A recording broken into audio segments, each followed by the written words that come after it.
Social మీడియాతో ప్రభుత్వాన్ని నేతలను వైసీపీ టార్గెట్ చేస్తోందని దీనికి అడ్డుకట్ట వేస్తామని అన్నారు ఏపీ సీఎం చంద్రబాబు. జనాన్ని రెచ్చగొట్టి ఆ తర్వాత జగన్ బెంగళూరు ప్యాలెస్ లో దాక్కుంటున్నారని విమర్శించారు.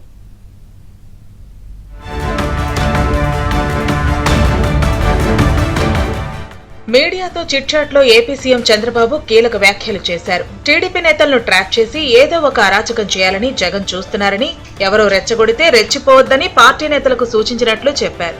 అనంతపురం వంటి సంఘటనలు చేసి అక్కడ టీడీపీ వారిని ఉచ్చులోకి లాగేందుకు ప్రయత్నించారని, తోపుతుర్తి ప్రకాష్ రెడ్డి ఇంట్లో రాళ్లు, ఖాళీ మద్యం సీసాలు ఉన్న విషయాన్ని సీఎం గుర్తు చేశారు. వైసీపీ క్రిమినల్ మెంటాలిటీకి ఇది ఉదాహరణ అన్నారు. తెలంగాణలో పోక్సో కేసు పెట్టారని, నిందితుడు బయటకు వచ్చి 6గురిని చంపేశారని, తనకు సహకరించలేదని సొంత కుటుంబ సభ్యులను, కేసు పెట్టిన వారిని కూడా చంపేశారని చెప్పారు. అలాంటి సైకో మనస్తత్వమే జగన్ కు ఉందని, అందుకే ఆస్తి కోసం తల్లి చెల్లిని కూడా గెంటేశారన్నారు.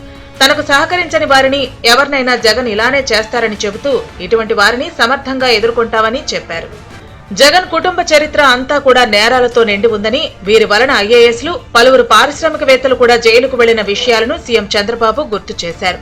జగన్ నేర మనస్తత్వానికి ఉదాహరణ మావిగన్ అని, పెట్టుబడులను అడ్డుకునేందుకు మావిగన్ తీసుకొచ్చారని, అది సాధ్యమయ్యేది కాదని తెలిసినా కుట్రలు చేస్తున్నారని మండిపడ్డారు. జగన్ ఎన్ని అడ్డంకులు కల్పించినా భోగాపురం ఎయిర్పోర్టును పూర్తి చేశావని, పోలవరం, వెలిగొండ కూడా పూర్తిగా పూర్తవుతుందన్నారు. అమరావతి కూడా త్వరలోనే పూర్తవుతుందని చెప్పారు.